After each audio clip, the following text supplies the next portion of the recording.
परमात्मा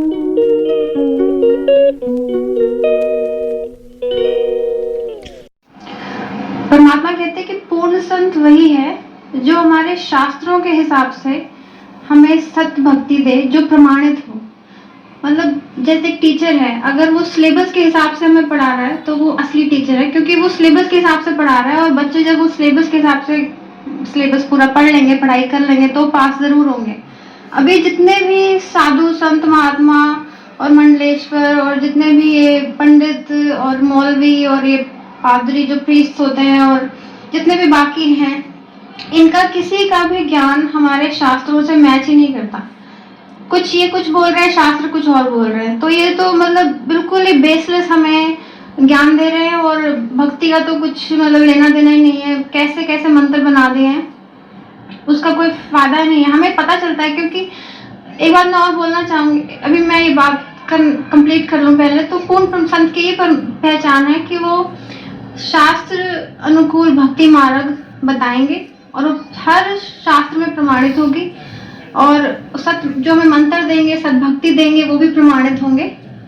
और परमात्मा जैसे कहते हैं कि सदगुरु के लक्षण कहूँ, मधुरे बैन विनोद, 4 वेद शास्त्र कहे 18 बोध। तो चारों वेद शास्त्रों और बाकी जो गीता, कुरान, बाइबल, इन सब से प्रूव करके परमात्मा बंदी छोड़ सदगुरु रामपाल जी महाराज ने हमें ये प्रूव कर दिया कि जो वो बता रहे हैं वो बिल्कुल सच है। इसमें कोई मीन मेक नहीं निकाल सकता, कोई त्रुटि नहीं निकल सकती कहीं पर भी। जो एक एक वर्ड वो बोल रहे हैं वो प्रमाणित है, मतलब एविडेंस के साथ बोला जा रहा है। तो इसको तो साइंटिस्ट भी फेल नहीं कर सकते, अच्छे पढ़े लिखे लोग, अंग्रेज जितने भी वो बनते होंगे इंटेलिजेंट, वो भी फेल नहीं कर सकते। ये तो जगत गुरु हैं, और इनकी जो मेथड ऑफ टीचिंग है वो बिल्कुल ही निराली है। मतलब ऐसा कोई संत हमने देखा ही नहीं जो, मतलब यहाँ पे इतने भगत आते हैं, लाखों भगत आ रहे हैं, और परमात्मा प्रोजेक्टर के माध्यम से बैठे बैठे एक एक बच्चे को पढ़ा देते हैं, चाहे वो पढ़ा लिखा है कि नहीं है, सब देख के समझ जाते हैं कि हम अपनी आंखों से देख पाते हैं। और इसी तरह से टीवी के माध्यम से पूरे विश्व में हर बंदा, इंटरनेट यूट्यूब से हर बंदा अपने घर में बैठे बैठे ये लेक्चर अटेंड कर रहा है।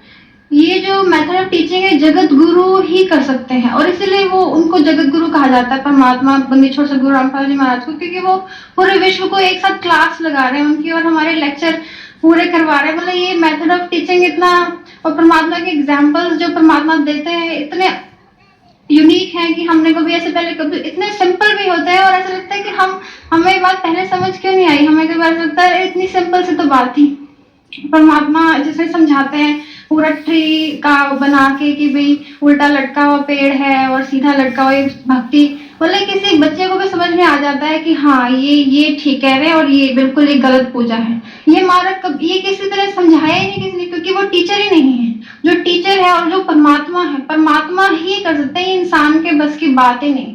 हमें पता है हम इंसान है, हमारी बुद्धि कितना काम करती है, हमें अपनी औकात का पता है, हम वो सोच रख ही नहीं सकते जो परमात्मा यहाँ पे कर रही है। परमात्मा है, ये स्वयं कबीर परमात्मा हमारे लिए आ गए हैं। और कबीर सागर में भी जैसे प्रमाण है कि परमात्मा ने कह रखा है कि 12वीं पीढ़ी जो गरीबदास जी की है, जब वो होगी उसमें आगे चल के मैं स्वयं आऊंगा।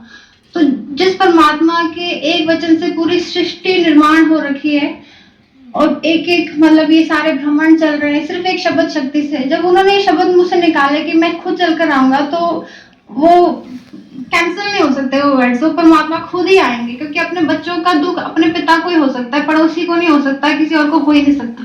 अपना पिता को इतना दुख होता है, वो इतना कष्ट उठा सकता है, और कोई नहीं उठा सकता। तो ये जगत गुरु है, ये पूर्ण संत है, इनकी ये पहचान है, क्योंकि इन्होंने हमें सद्भक्ति दी है, और ये परमात्मा स्वयं कबीर साहब है।